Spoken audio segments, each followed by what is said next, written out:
Let's take a look at the guys that the recruiting analysts think are the best on the board. And we've pulled aside Jordan Ross, Buu Carter, and Mike Matthews as those guys. So if you want to vote in the poll question, go ahead and do it. And it'll be up here momentarily. The question I will ask you, Tennessee's biggest signee, is it Jordan Ross, Buu Carter, or Mike Matthews? Or you can go other.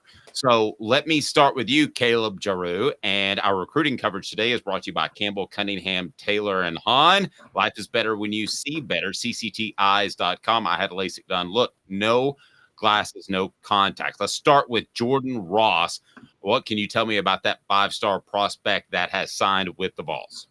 Yeah, so he's the number one edge rusher in the 2024 class, and he was a big pickup for Tennessee in this class, especially now that you look at where their defensive line room will be. You assume James Pierce, who is a sophomore this year, will probably leave after his junior year next year. And that paves the way for Jordan Ross. He mainly played in a 4-3 linebacker spot in high school at 6'4.5", 233 pounds. Number 11 prospect nationally as well out of Alabama.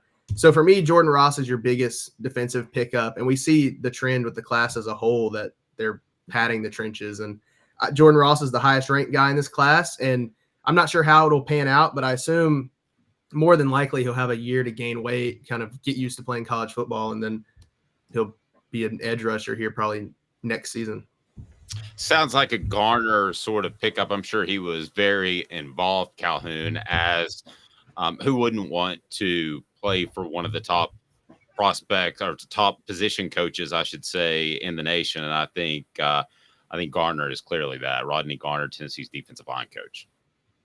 Yeah, I totally agree. And this goes to everybody was freaking out about Tyler Barron entering the portal last week. Well, maybe Jordan Ross was a reason because, as we know, edge rusher is one of those positions that you can, if you're a true freshman, you can plug in. You have one job: run to the passer. That's literally all you do. You don't have to learn anything. And Jordan Ross's potential is through the roof. I think they could plug and play him immediately. And he is more of the physical edge because, James Pierce and Joshua Joseph, as you guys know, are a little bit leaner. They could, if Tennessee ran a 3-4, they would line up at linebacker, or if they didn't use the 4-2-5 as much, if they did an actual standard 4-3, they would line up maybe James Pierce as an outside linebacker, so a bigger outside linebacker. Jordan Ross is going to play on the line. And so he's a 5-star edge who's going to play on the line. He's the more physical guy.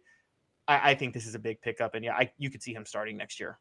I like his size a lot, Giroux. He's already about 6'4"-ish, 235. I mean, it's very possible he could put on an easy 10 pounds, and then you're at edge rushing playing weight from the get. Yeah, and a good thing about this, like Calhoun kind of mentioned, you have Josephs and then James Pierce, who for sure will be back next year as of now. You don't have to rush Jordan Ross into playing or starting in this defense. He has time to learn and gain weight, like you said. I think he could put on an easy 10, 20 pounds and kind of accept more of that physical edge rusher role, maybe put his hand in the dirt a little more, because I think he fits more of your traditional edge rusher versus how Calhoun is saying like a James Pierce could play linebacker. I think Jordan Ross is more get up on the line. And you talked about Rodney Garner, and yeah, he's one of the best position coaches, but also one of the best recruiters, and he has so many connections in the Southeast from his SEC experience. Went into Birmingham and got a 5-star to come to Knoxville, Tennessee. And it's a pretty big pickup, and I think he'll have a massive impact on this defense. I always pick a guy, and always have in the 20 years that I've covered recruiting, that I just particularly like. And sometimes it's because of his recruitment. Sometimes it's because of his size, his speed. But for me, that guy is Mike Matthews out of Lilburn, Georgia, Parkview High School. I like the fact that he plays against top competition. I like the fact that he's 6'1", 180 pounds. Obviously, he's a 5-star guy, so I'm not alone in praising him. But Calhoun, let me start with you. How big of a pickup is this for Tennessee? Because you can get receivers in the transfer portal, but a guy for 2 or 3 solid years, maybe even 4, with the transfer portal keeping him in school for that 4th year, that's the type of cat you want. Yeah, exactly. And Mike Matthews is a 5-star, again, who could probably be plugged in immediately at wideout. If Tennessee actually has a pretty deep receiver room, they aren't deep in the one receiver that draws people away from everywhere else. And Mike Matthews would be that guy next year. And again, for those who want the repeat of Jalen Hyatt in 2022, as you say, Dave, all the time, you have to have the receiver who dictates coverage. It was Cedric Tillman, and then it was Brew McCoy. Tennessee doesn't have that specific type of receiver right now. So Mike Matthews could come in and immediately fill that void. And if he does, watch out for Squirrel White, who could go off next year. Absolutely. And Drew, your thoughts on Matthews? Yeah, I agree with Calhoun a lot. Matthews has top end speed, runs a 4.4 40-yard dash. 40-yard dash. He's a guy that attracts attention. You talked about a big thing for me too, Dave, is playing in Georgia. Like, he's not coming from the Northeast where you don't know who you're playing. Georgia, it's the best competition. And in Georgia, he was the Region 4 6A Offensive Player of the Year. So he's also not in a private school division where you can sneak by playing lesser competition. He's playing the best competition in Georgia. 751 yards on 39 passes. I think that he averaged over 12 yards a catch last year. So he is a guy that will attract attention. And the transfer portal is good to fill needs, but I don't think you can do maybe like how Lane Kiffin and Ole Miss are doing now and fill complete position groups from the transfer portal. I think you have to have guys out of high school who are good, like a Mike Matthews, who will be here 3-4 years and can add some consistency to that room, get used to the offense, practice with the quarterbacks, and just kind of build that continuity in the wide receiver room. And I think, like Calhoun said too, he's 6'1". He could probably fit in and attract attention tomorrow if he wanted to and play well in that wide receiver room. So the third in today's tough question, brought to you by Andy Mason, AndyMasonRealEstate.com. Over 4 decades of combined experience in his office, best service in the Knoxville area. You can go to AndyMasonRealEstate.com. You can go to our YouTube page and vote on today's tough question that is up. The other that we're going to throw in there is Buu Carter. And Buu Carter is one of the highest rated signees of this class. There's been plenty of drama around him. And I feel like a lot of people used him for, frankly, clickbait. I think he's been Tennessee all along. Caleb, that's what we reported. Sorry, Calhoun, that's what we reported. Drew, I want to get your thoughts. But first of all, Calhoun, I think that Buu Carter has been a Tennessee guy for even longer than any of us think. I'm going to do a We Told You So, guys. I'm going to say we told you so. We told you so 2 weeks ago because the clickbait started going through the roof about Jordan Seaton committing to Colorado, that Buu Carter was going to flip.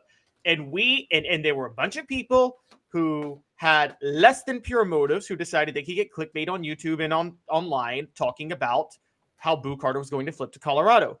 We stood firm immediately the next day. Dave and I came on the show and we said, guys, he's not flipping. It's not happening. And then we were proven right when he was enrolled last Saturday taking part in practice. And guys, go to our YouTube comments. Even still, after Buu Carter was enrolled, there were people saying that he was still going to flip to Colorado, which is crazy. Well, now he signed. He signed about 30 minutes before we went on the show. So y'all's move, who all tried to tell us we were crazy saying he wasn't going to flip. We stood firm by not being clickbait. You guys are accusing us of being clickbait because we stood firm and actually reported the facts of what we knew. Joey, there's no way that Tennessee could have lost an in-state guy and painted it as okay. Buu Carter's just too good. You had to get him just for the sake of the perception of your program, right? Yeah, and I think when you saw Buu Carter recruiting other guys to Tennessee, that's when it that's I think the biggest like green flag, I guess, for a recruit is when they start getting other guys to come to school with them. You realize that they're probably locked into their school if they're telling other people to come to Knoxville too.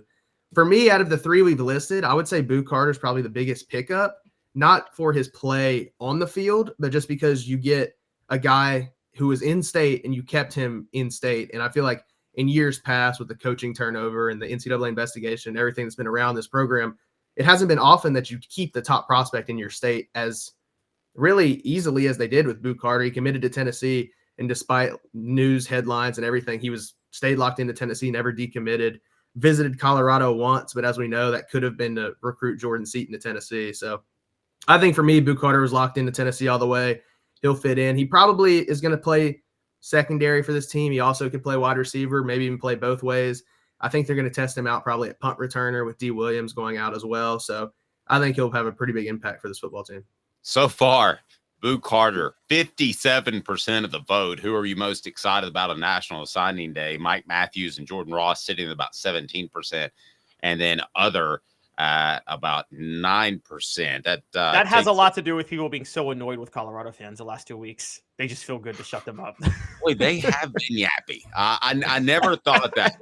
And so, by the way, yeah, if you want the news, I'll let Calhoun do the victory lap there. We stood strong on Buu Carter.